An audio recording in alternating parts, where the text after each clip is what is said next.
This talk is part of From Material to Medium, a series that looks closely at what materials do in art, not just how they look, but how they operate. Across this series, we've asked deceptively simple questions. What happens when we take materials seriously? Not as neutral tools, but as carriers of meaning, history, and value. Today's lecture, Body on the Line, Queer Art in the HIV/AIDS Crisis, begins with a premise that is both historical and ongoing. In moments of crisis, the body becomes political, whether we want it to or not. Not metaphorically, not abstractly, but materially, visibly, and often violently. The HIV/AIDS epidemic, first identified in the US in 1981, quickly became one of the most devastating public health crises of the late 20th century. But it was never experienced evenly. From the beginning, AIDS was shaped by stigma. It disproportionately affected gay men, intravenous drug users, sex workers, and communities of color. Groups already marginalized within public life, already navigating systems of neglect and discrimination. And because of that, the response to the crisis was not simply medical, it was political.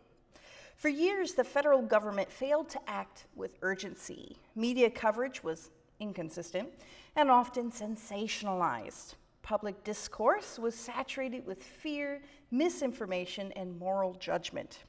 Bodies were not just sick, they were blamed. They were categorized, they were surveilled, they were abandoned. And this is where I want to slow down for a moment. Because when we say the body becomes political, what we mean is this. Some bodies are protected, and some are made vulnerable. Some are made visible, and others are allowed, sometimes even expected, to disappear. So the question becomes, what happens when a community realizes that its survival is not a priority? What forms of response become possible or necessary? For many artists working during this time, the answer was not to retreat from visibility, but to confront it, reshape it, and weaponize it.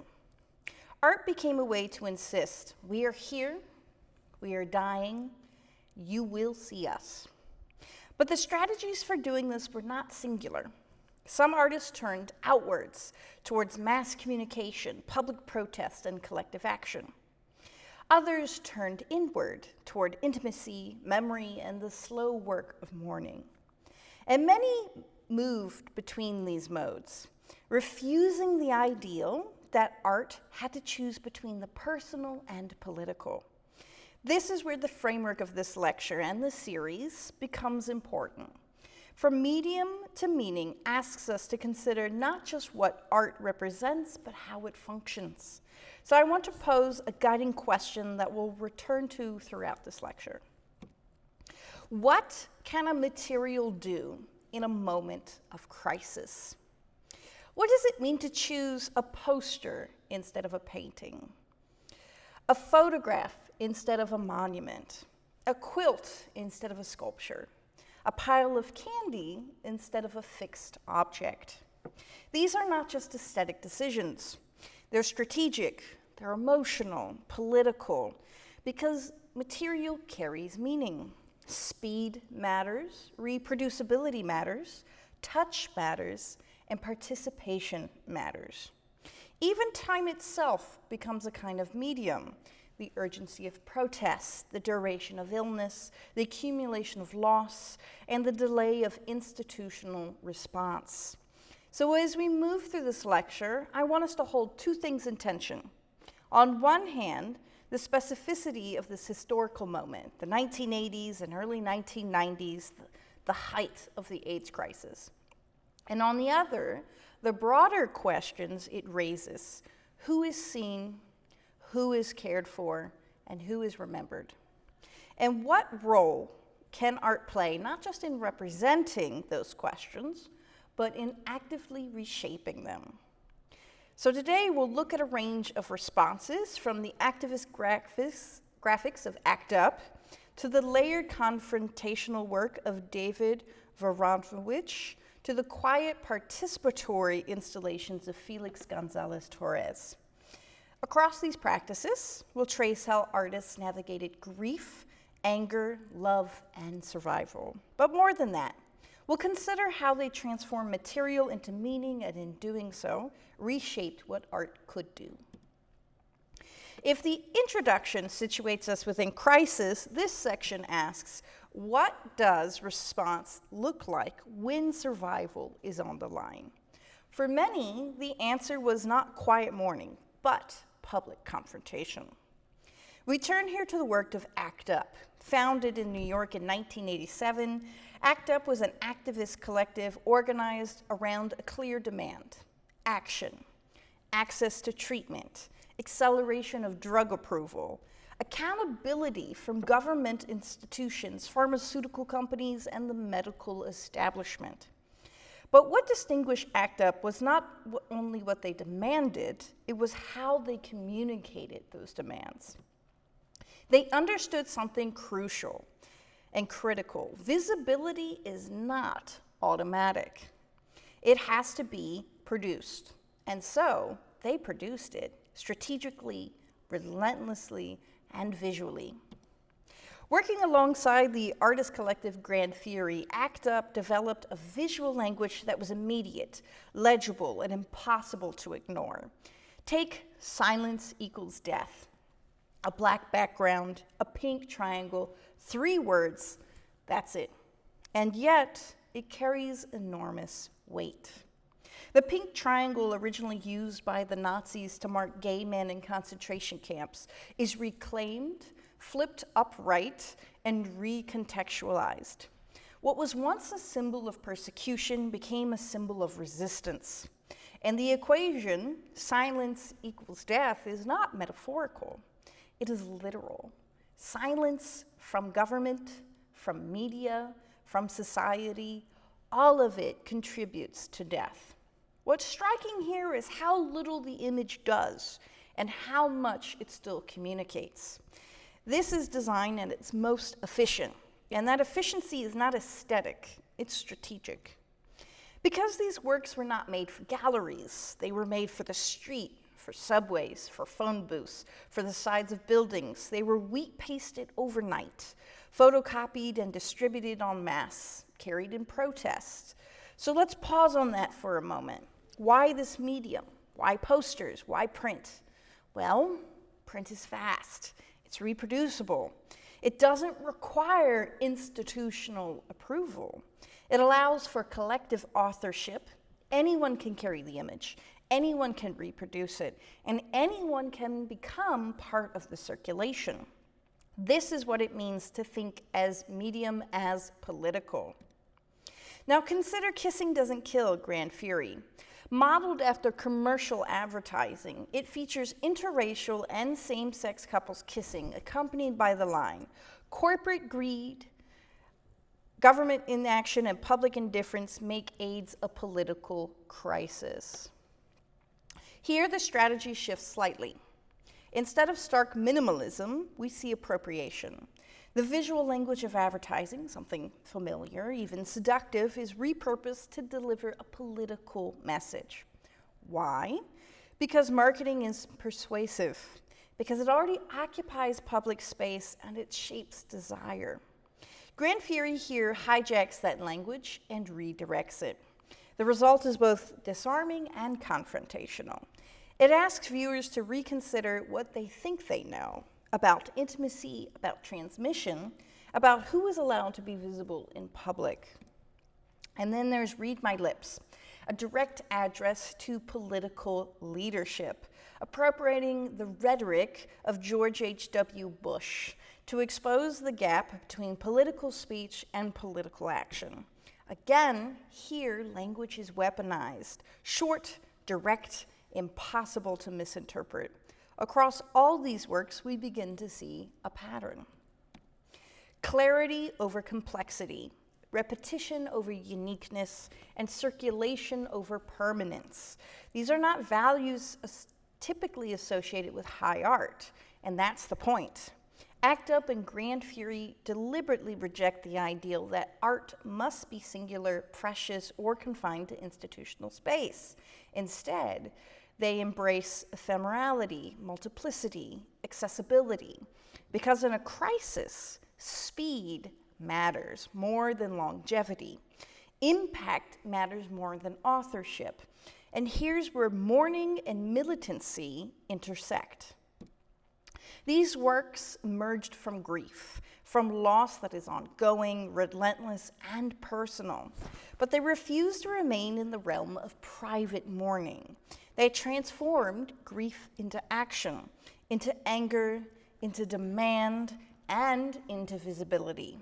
So instead of memorializing the dead after the fact, these images fight for the living. They insist on a present tense, and they ask something of their audience, not passive viewing, but response. To read, to recognize, to act. So we might ask, what does it mean to create images that are not meant to last, but are meant to intervene? And what happens when art leaves the gallery and enters the street, not as decoration, but as a tool for survival? If ACT UP operates through collective visibility, through images designed to circulate widely and speak with clarity, David Wojnarowicz offers something more unstable, more intimate, and often more confrontational. His work does not simplify the crisis. It refuses clarity. Instead, it immerses us in contradiction, rage and vulnerability, visibility and erasure, personal experience and systematic violence. Wojnarowicz works across photography, collage, film, performance, and writing, but what unites these practices is not a consistent style, it's a consistent urgency. His works feels assembled under pressure, layered, fragmented, refusing resolution. Let's begin with Untitled, One Day This Kid from 1990. At the center is a photograph of the artist as a child, small, seemingly unremarkable, even tender. But surrounding that image is text, and that text tells a different story. It maps out almost prophetically the violence that this child will encounter. Homophobia, systematic neglect, the threat of disease, and the inevitability of loss. The child becomes a site of projection, not innocence, but foreknowledge. And here, text is not descriptive, it is invasive, it interrupts the image, it overwhelms it. It refuses to let us see the photograph as neutral. This is crucial because what David is exposing is the myth of the innocent body. He's asking, at what point does a life become politicized? At what point is a body marked as expendable? And the answer in his work is unsettling. It happens early and it happens systematically. Now let's turn to another recurring image in his practice, this photograph of buffalo being driven off a cliff. Originally taken in the 19th century, this image documented mass slaughter, bison hunted to near extinction. Here, David recontextualizes it. He brings it into the present. And in doing so, it becomes an allegory for the AIDS crisis. Bodies driven towards death, not accidentally, but structurally, not as a natural disaster. It is a social one and a political one. And again, the medium matters here. David here doesn't create a single polished image. He reuses, he layers, he reappropriates.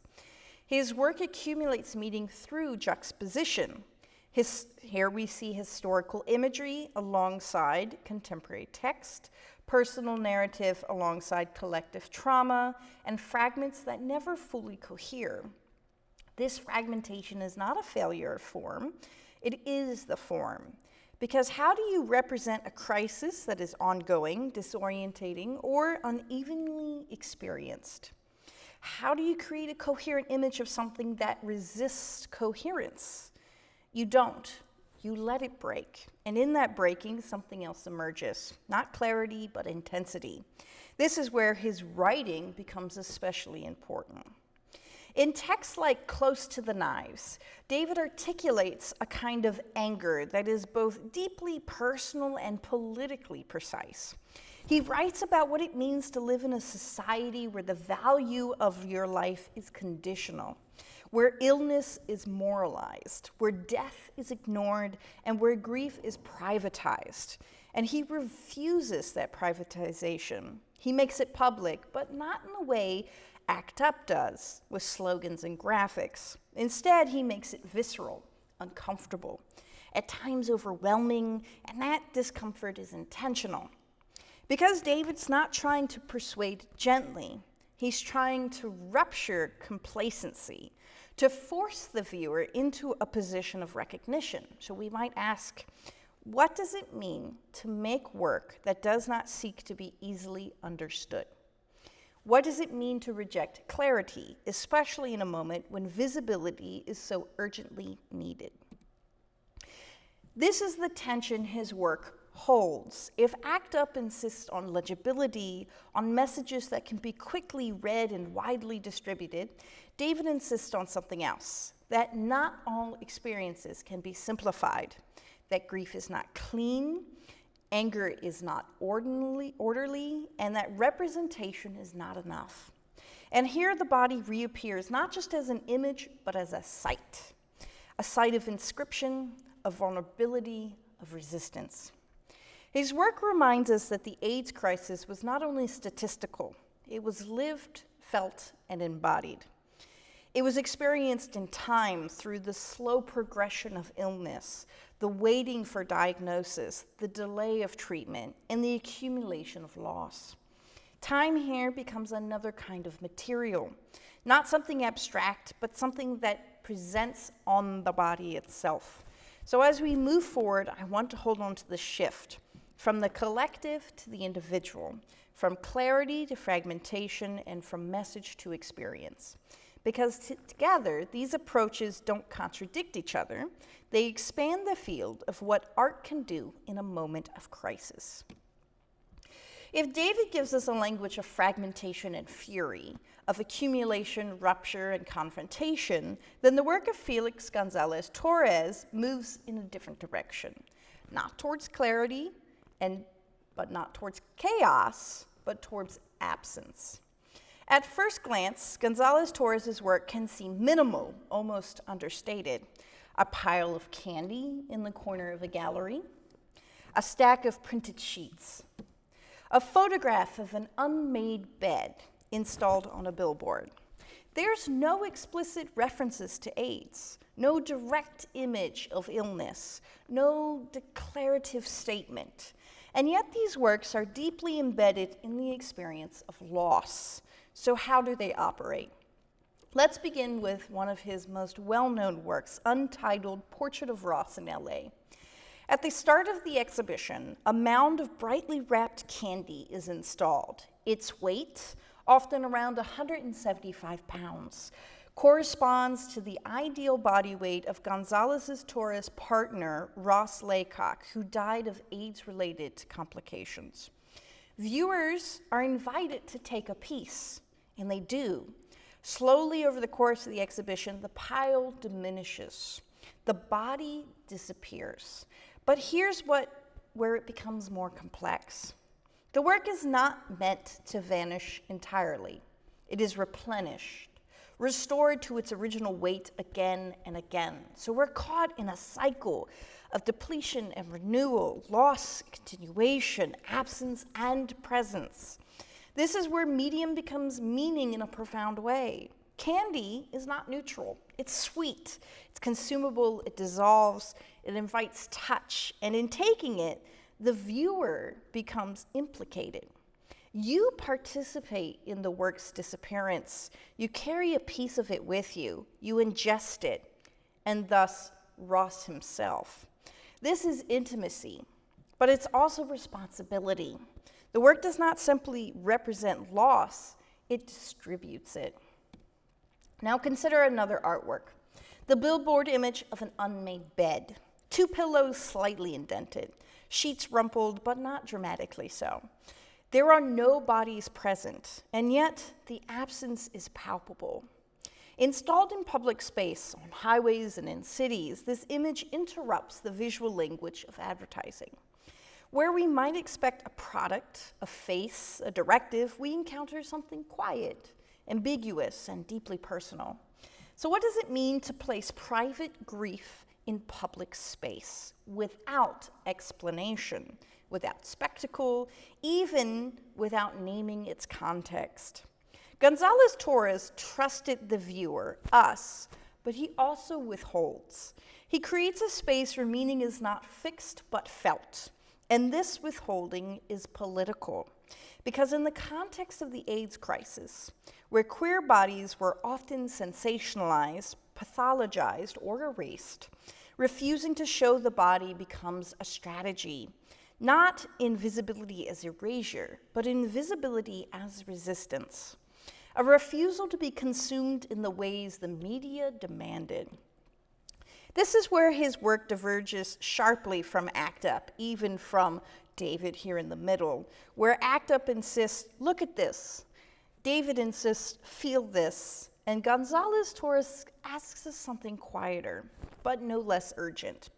What does it mean to recognize what is no longer there? And what does it mean to care for that absence? This question becomes even more poignant in works like Untitled Perfect Lovers, which feature 2 synchronized clocks ticking in unison. Over time, they inevitably fall out of sync. One will stop before the other. The work does not make drama of this moment. It simply allows it to happen. Time itself becomes the medium, duration, drift, inevitability. And again, we see how Gonzalez-Torres transforms something ordinary, such as candy, paper, or clocks, into a structure for thinking about love, loss, and mortality. But what's crucial is that these works are not closed systems. They depend on institutions to maintain them. They depend on us, the viewer, to activate them. And they depend on time to unfold. They are, in a sense, collaborative. And this collaboration is part of their meaning, because care here is not abstract. It is enacted in replenishing of the candy, in taking a sheet of paper, in noticing the clocks, and in recognizing the absence. So we might ask, what does it mean to make work that requires care in order to exist? And what does it mean to place that responsibility gently but insistently on us, the viewer? In the context of the AIDS crisis, where care was often withheld at institutional levels, this becomes deeply significant. Gonzalez-Torres models another possibility, not spectacle, not didactic messaging, but a form of quiet insistence, a way of seeing, of saying, this loss matters. This love matters.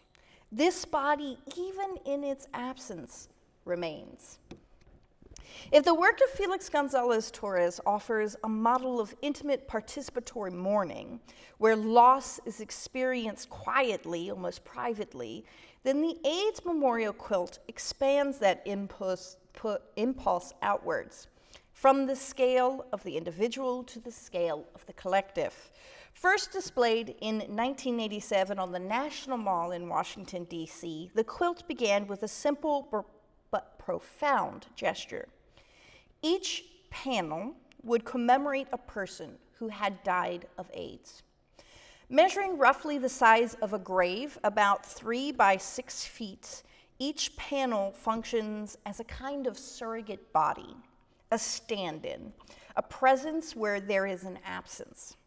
And as the project grew, these panels were stitched together into larger blocks, and those blocks into an ever-expanding field. Thousands, then tens of thousands, now far beyond that. When laid out across the National Mall, the quilt becomes almost impossible to take in all at once. It exceeds the viewer. You cannot see it in its entirety. You have to move through it, panel by panel. name by name. And that movement matters because it slows you down. It resists the abstraction of statistics, the overwhelming numbers that often define public health crises. Instead, it insists on specificity, on individuality, on the fact that each loss is singular, each panel is different. Some are intricately sewn, laid with fabric, photographs, and objects. Others are sparse, just a name, a date, a message. Some are made by lovers, by friends, by parents. They're made by people who never had the chance to say goodbye. So what we encounter is not just a memorial, but a collective act of making. And this is where medium becomes especially important. Textiles carry histories. They're associated with domestic labor, care work, traditions often coded as feminine. They're tactile, time-intensive, repetitive. To stitch a panel is to spend time with grief, to handle fabric, to choose the materials, to assemble fragments into something that holds. This is labor, emotional and physical, as well as communal labor. And in the context of the AIDS crisis, where many forms of care were absent or denied, this labor becomes another form of resistance, a way of seeing. If institutions will not care for us, we will care for each other. But the quilt also operates in public space. When it is displayed on the National Mall, one of the most symbolically charged sites in the US, it enters into dialogue with national forms of memory, of monuments, memorials, histories of war and sacrifice. So we might ask, what does it mean to place queer grief within the landscape of national remembrance? And what does it mean to claim that space? To insist that these lives, often marginalized, stigmatized, ignored, are part of the national narrative.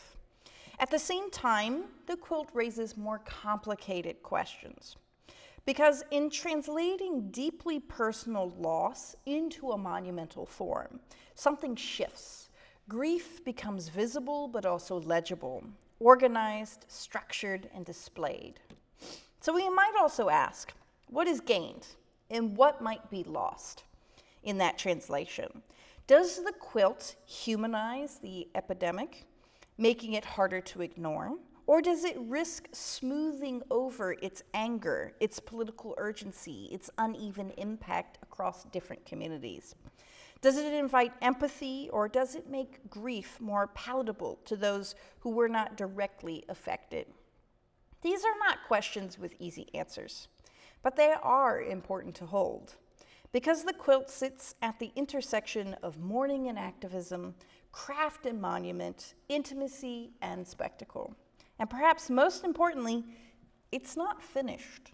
It continues to grow, to be displayed, to be activated, and it is an ongoing archive. It did visit here at Goucher in the 90s, very early on.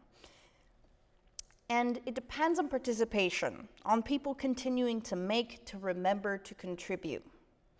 So if Gonzalez-Torres asks us to participate in loss through quiet individual gestures, the quilt asks us to confront loss collectively, at scale, to walk among it, to be surrounded by it, to recognize that grief is not only personal, it is shared, and that remembering is not passive. It is something we do together. Up until this point, we've moved through several powerful responses to the HIV/AIDS crisis: collective activism, personal testimony, intimate installations, and large-scale memorials. But it's important to pause and ask, whose stories have we been telling? And just as importantly, whose stories have been left out? Because the history of AIDS and HIV, like the history of art, is not neutral. It is shaped by visibility, by access, by who was documented, collected, exhibited, and remembered. Dominant narratives of the AIDS crisis, especially in its early years, often centered white, cisgendered gay men. And while those experiences are crucial, they are not the whole story. Women, people of color, trans and gender nonconforming individuals, sex workers, intravenous drug users, these communities were not only deeply affected by the epidemic, they were often among the most vulnerable. And yet their experiences were frequently marginalized in media coverage and public health discourse and in the art historical record. So this next section is not simply about adding more artists, it's about recognizing that absence itself is structured, that what is missing is not accidental, but produced through systems of power, and that art, again, becomes a critical site for challenging that erasure. Let's begin with Marlon Riggs. Riggs' films, Tongues United in 1989, is a landmark work in both queer and Black cultural history.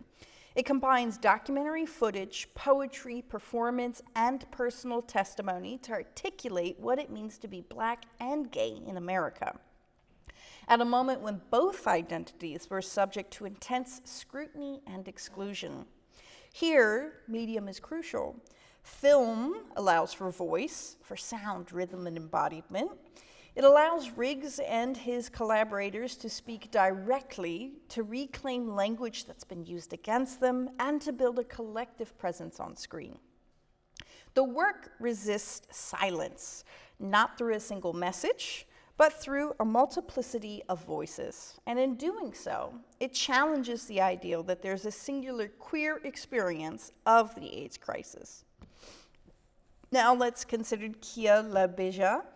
LaBeja's photography, made decades after the height of the crisis, revisits HIV and AIDS from the perspective of a Black queer woman living with HIV.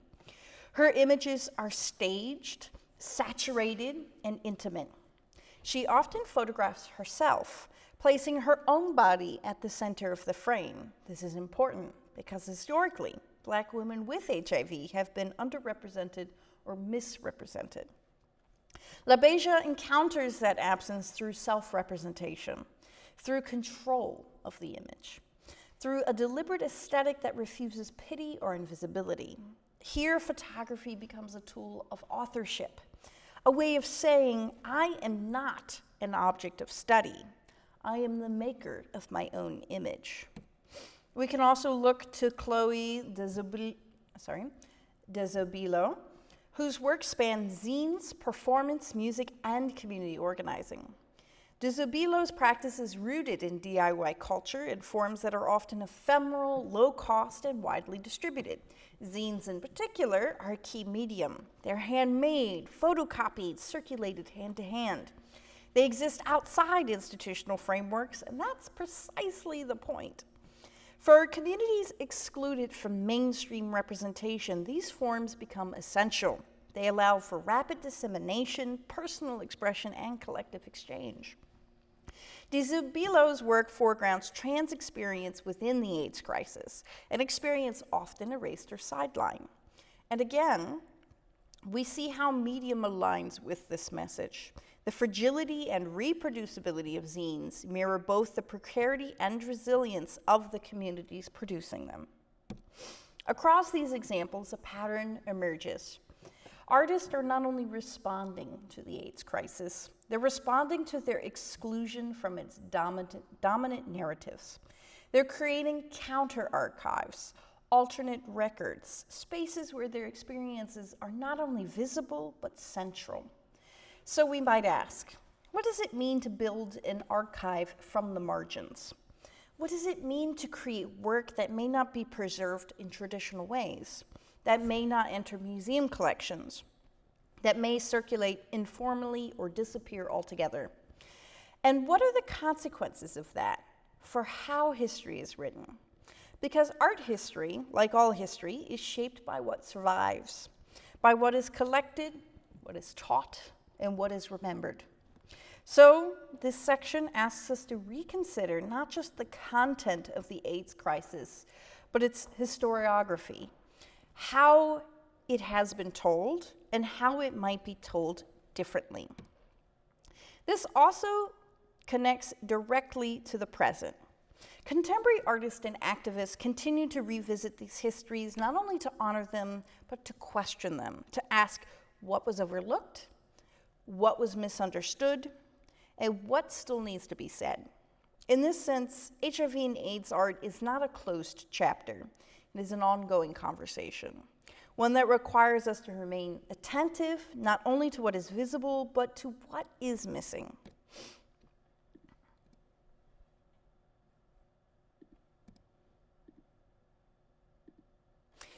If the earlier sections of this lecture have traced how artists have responded to the HIV/AIDS crisis in real time through activism, mourning, and the creation of alternative archives, then this final section asks a different question. What happens to these practices over time? How do they persist? How are they reactivated? And what does it mean to inherit a history that is still unfolding? Because HIV and AIDS is not simply a past event. It is an ongoing condition, medical, social, and political. And the art that emerged from the crisis does not sit quietly in the past. It continues to circulate, to be reinterpreted, and to be used. In this sense, we might think of HIV and AIDS art not as a fixed archive, but as a living one. An archive that is activated through use, through repetition, and through engagement. One of the key organizers sustaining the work is called Visual AIDS. Founded in 1988, Visual AIDS has played a crucial role in preserving the cultural history of the epidemic, while also supporting artists living with HIV today. Their annual initiative, Day Without Art, asks museums, galleries, and cultural institutions to either close or transform their programming on December 1st, which is known as World AIDS Day. In recent years, this has taken the form of Alternate Endings, Radical Beginnings, a series of newly commissioned short videos by contemporary artists. These works do not simply commemorate the past, they engage the present, they address the ongoing stigma, access to healthcare, global inequities, and the lived experience of HIV today. And importantly, they do so through contemporary media, video, digital platforms, and online exhibitions. This shift in medium matters. Just as ACT UP used posters and print to circulate messages quickly in the 1980s, today's artists use digital tools to reach dispersed audiences. The question remains the same. How do you make something visible, and how do you make it travel? We can also consider the continued work of artists and activists like Avram Finkelstein, a co-founding member of Grand Fury. In his later writings and lectures, Finkelstein reflects on the ideal of collective authorship, on what it means to produce images that are not owned by a single artist, but by a movement. This is a crucial legacy, because many of the most powerful images of the AIDS crisis were not created for individual recognition. They were created to function, to intervene, to circulate, and most importantly, to be used. And that raises important questions for the present. How do we preserve work that was never meant to be fixed? How do we exhibit work that was meant to exist in the street? And what happens when activist graphics enter museum collections? Does their meaning shift?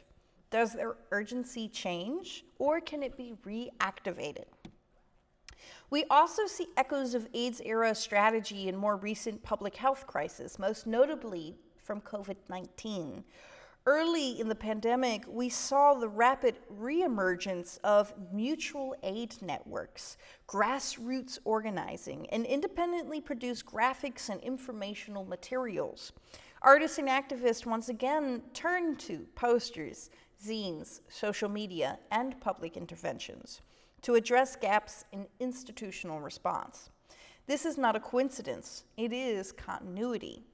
A learned set of strategies for survival, and it reminds us that the relationship between art and crisis is not limited to a single historical moment. It is structural. At the same time, Contemporary artists continue to revisit the AIDS crisis directly, often with a critical eye. They return to earlier works and ask what was visible, what was left out, and what needs to be re-narrated. This brings us back to the idea of the archive. Traditionally, an archive is understood as something stable, a place where materials are preserved, cataloged, and accessed. But in this context, the archive is not static. It's incomplete, contested, and constantly being reshaped.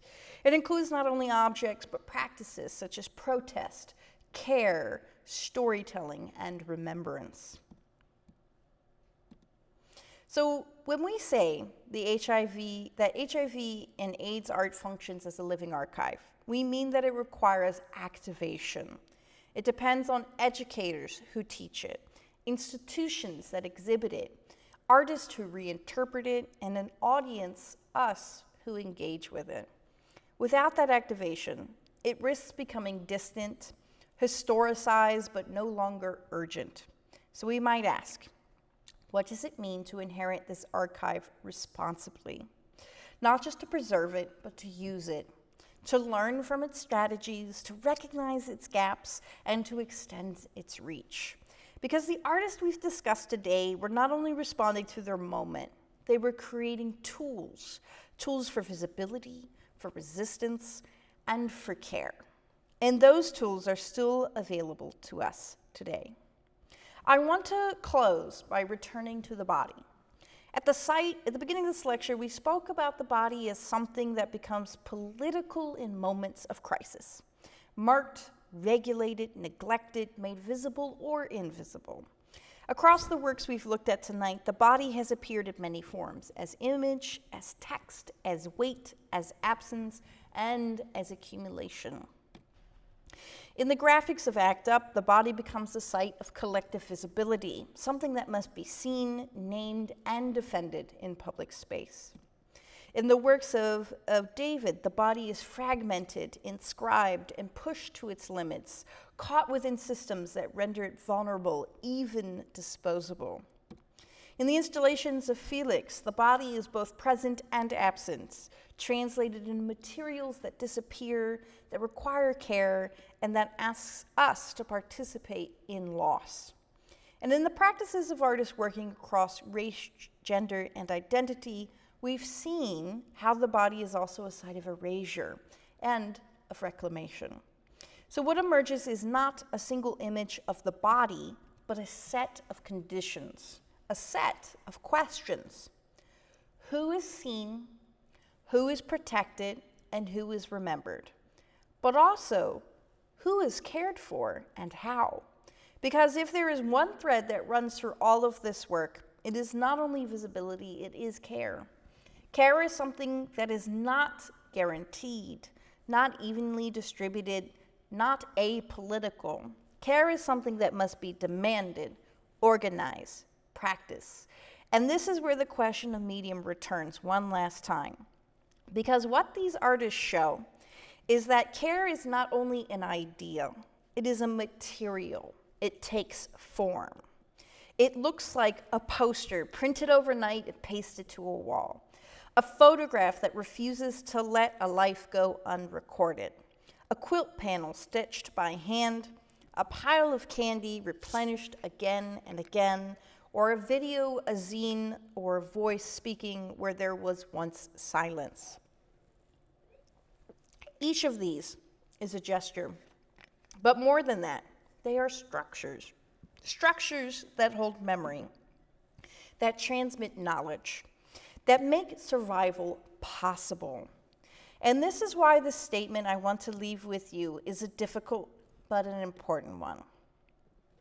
Art saved lives is not a metaphor. It is a historical fact. Art circulated information where institutions failed. Art built community where isolation was imposed. Art created spaces for mourning when grief was denied. And art demanded recognition when visibility was refused. So the question is not whether art matters. The question is, what do we do with that knowledge now? What does it mean to inherit this history, not as something complete, but as something ongoing? What does it mean to become a steward of this archive? Not only preserving it, but activating it, not only remembering, but responding. Because the conditions that shape the AIDS crisis, inequality, stigma, uneven access to care, have not disappeared. They've shifted, and they've reappeared in new forms. And so the work of these artists is not finished. It remains available to us as a set of tools, a set of strategies, and as a call. So I want to end with an open question, one that extends beyond this lecture. What does it mean to practice care through art in the present? Not as a feeling, but as an action. Not as something abstract, but as something we build together. Thank you.